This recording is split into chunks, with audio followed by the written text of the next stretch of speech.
लोकसभा चुनाव में बेहतर प्रदर्शन करने के बाद कांग्रेस उत्साह से लबरेज है। कुछ दिन पहले ही कांग्रेस में राष्ट्रीय सचिव बनी दिव्या मदेरणा राजस्थान कांग्रेस में नई पीढ़ी की प्रभावशाली चेहरा उभरकर ताबड़तोड़ बयानों के साथ चर्चा में है।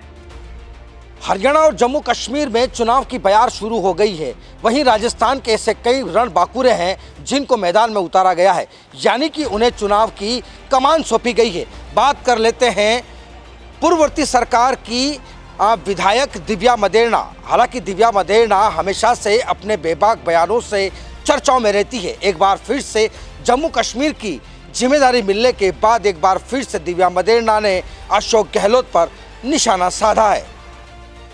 हाल ही में उन्हें जम्मू कश्मीर की बड़ी और अहम जिम्मेदारी दी गई है।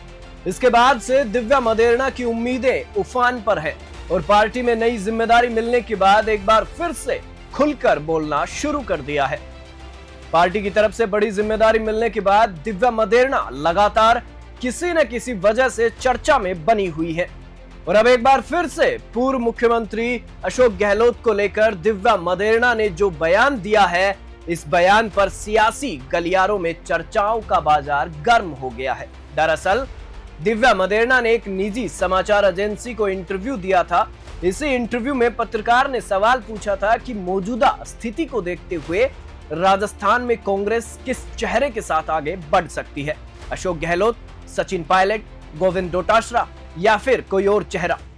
इस सवाल पर दिव्या मदेरणा ने विधानसभा और लोकसभा की परफॉर्मेंस के आकलन को देखते हुए कहा कि सचिन पायलट युवा नेता है और राजस्थान के साथ देश में उभरता हुआ राजनीति का बड़ा चेहरा भी है। गोविंद सिंह डोटासरा कांग्रेस प्रदेश अध्यक्ष हैं। उनके नेतृत्व में पार्टी ने शेखावाटी में बेहतर प्रदर्शन किया है और लोकसभा चुनाव में भी 11 सीटें जीती है। लेकिन मारवाड़ क्षेत्र पर दिव्या मदेरणा ने गहलोत का नाम लिए बिना ही जो कहा वो शायद गहलोत गुट को पसंद नहीं आएगा। दिव्या मदेरणा ने कहा कि मारवाड़ में कांग्रेस पार्टी दोनों ही बार बेहतर प्रदर्शन नहीं कर पाई है। उन्होंने व्यक्ति विशेष के नाम का परहेज करते हुए कहा कि जो लीडरशिप में आगे रहेगा, जिम्मेदारी और जवाबदेही भी उसी की रहेगी। कांग्रेस पार्टी के आला कमान ने दिव्या मदेरणा को राष्ट्रीय सचिव बनाया है। राष्ट्रीय सचिव बनाने के बाद उन्हें जम्मू कश्मीर की बड़ी जिम्मेदारी दी है।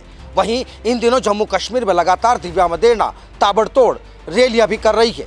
वहीं एक बार फिर से उन्होंने राजस्थान के पूर्व मुख्यमंत्री अशोक गहलोत पर बड़ा निशाना साधते हुए और बिना नाम लिए उन्होंने कहा कि जोधपुर, पाली और जालोर में कांग्रेस पूरी तरीके से अपना दमखम नहीं दिखा पा रही है। वहीं एक बार फिर से दिव्या मदेरणा के बयान इन दिनों सियासी मैदान में जोर पकड़ते हुए नजर आ रहे हैं। कैमरा सहयोगी संजय कुमार के साथ सुरेंद्र सोनी, न्यूज़ 21 जयपुर। 2023 के पिछले चुनाव में पश्चिमी राजस्थान में कांग्रेस पार्टी बेहतर परफॉर्मेंस करने में नाकाम रही है। लोकसभा चुनाव में भी जोधपुर, पाली और जालोर में कांग्रेस पार्टी को बुरी हार मिली है। त्रिकोणीय मुकाबले के कारण ही बाड़मेर पर जीत हासिल की।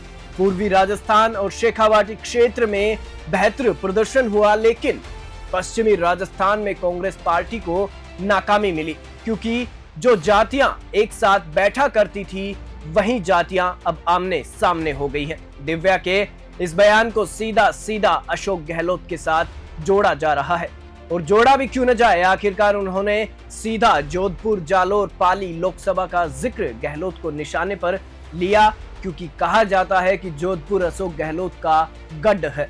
वहीं जालोर सिरोही से उनके बेटे वैभव गहलोत को अशोक गहलोत की कड़ी मेहनत के बाद भी हार का सामना करना पड़ा, जबकि पाली में भी यही देखने को मिला। बाड़मेर की बात करें तो वहां पर त्रिकोणीय मुकाबले के साथ रविंद्र भाटी के मैदान में उतरने पर कांग्रेस को जीत मिली, जबकि भाजपा तीसरे नंबर पर खिसक गई। वहीं इससे पहले विधानसभा चुनाव में मारवाड़ क्षेत्र में कांग्रेस के हाथ कुछ नहीं लगा था।